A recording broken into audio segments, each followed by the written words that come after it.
Now, before concluding this topic, I want to talk a little bit about memory management because I have talked about objects, I have talked about class, and earlier I had talked about functions also. Now, how all these things play out in the memory. First of all, I'll describe how it happens in function, which is very similar that I had explained earlier. And then we'll go to the class and method part. So if you're using a function, then you know that it'll have a program memory. And if you define a variable in the program, it will point to a memory location where the data is stored. So current salary would contain the address of memory where 100,000 is stored. And if I define a function, a temporary memory area would be created. And if I pass the, let's say, date of joining, and then I define a variable today inside of it, they will point to a memory location also, which belongs to the memory area assigned for the function. And this is a temporary area. And of course, the LGB rule would also play out. Now, how does it happen in classes and methods? So let's say I have this class. The name of the class is onboard underscore customer. We had defined the init method and we had defined the generate profile method. And these are the class that I had done in the hands-on. I'm taking example of the hands-on code that we have written. Now, this is the area in memory or in RAM. Now, the moment you execute the program, there would be a small amount of memory taken by the definition of the class itself. Because of course, the definition of the class has to be stored. Otherwise, the template would not be known by the objects. So then what would happen? We initialize current salary equal to 100,000 and date of joining equal to 2023 1st January. The moment the program starts executing this, like assigning 100,000 to current salary and then the next one, a temporary memory area would be created for the main program also. Now here we'll have current salary and date of joining variable, which would point to the memory location where the value 100,000 and 2023-0101 is stored. So it will point to the memory address where this one is stored, and date of joining variable will point to the memory address where this value is stored. Now the next thing is, let's say I initialize an object customer or customer1 using the class onboard underscore customer, and I have to pass first name, last name and date of birth, because the moment I initialize the class, the init method or the constructor method would be executed automatically to initialize this object, and this object would be initialized whatever we have mentioned inside of the init function or init method. Now first what would happen is, let's say I create two customers, cust1 and cust2, and both the customers are initialized or created using the onboard underscore customer class. Now what would happen? Main program would have cust1 and cust2 variable, and cust1 and cust2 object would be created in memory area, and these two variable will point to the location of memory, which you already know. Now there's no difference here because this is also an object of class integer, this is also an object of class string.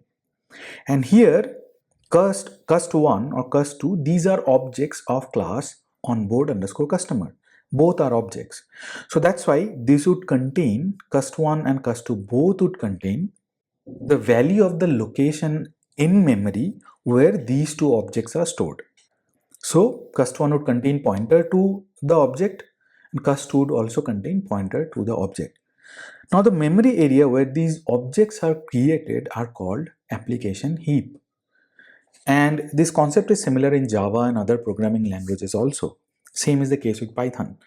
So the objects would be created in application heap, and once these are created, now the moment you initialize it, we have this init method would also get executed because we have defined dunder init dunder, which is a constructor or a method that will be executed the moment we initialize an object or create an object. So in this case, we are creating cust1 and cust2 both using onboard underscore customer by passing certain value, first name, last name and date of birth. First, obviously it will be created and it will contain the location pointer, and immediately the underscore init function or method would start executing. Now, because it is a function, it would have its own memory area, and we call it as stack. So inside of it, it will have its own memory, its own local variable, its own memory, its own variable, etc. Now all the code would be executed inside of this memory area, and that's it. So the moment the initialization is done and the code block is executed, this memory area or the stack for the init method will be destructed. Now let's say it is done. Now I call the generate profile method and I am passing certain values. So now again it is a function or a method. So what would happen? It would also create a memory area, temporary memory location, which is called stack for generate profile. And just like init method, it would have its own variable. It would execute its own code block in its own memory area. And once all the execution is done, this memory area would also be destructed or destroyed. It is similar to how functions are executed. It will have its own temporary memory area. Now let's say the entire execution of the program is done. What would happen? The main program will be destroyed. The variables would be destroyed. The memory which is taken by class, that would also be destroyed. But heap might be there for some time, which will be destroyed by Python automatically later on using a process called garbage collection. We do not have to worry about that. That will be handled by Python. So this is how memory management happens and memory execution happens. And I have taken an example of a very small code. If the code is very big and there are lots of methods, the execution would be similar. So it would create multiple stacks one after the other. There may be scenarios that from one method you are calling another method or another function that we did in the hands-on. So in that case, the stack would be there for the first method and another temporary stack would be created for the second method.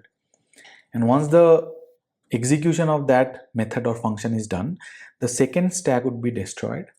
And once the first method is done, the first stack of the method would also be destroyed. I hope you have understood the concepts here that I have tried to explain. If you have not, obviously you will have live sessions or you can ask me questions and I'll try to answer those. So this is all about objects and classes and object-oriented programming in Python. Thanks a lot for tuning in.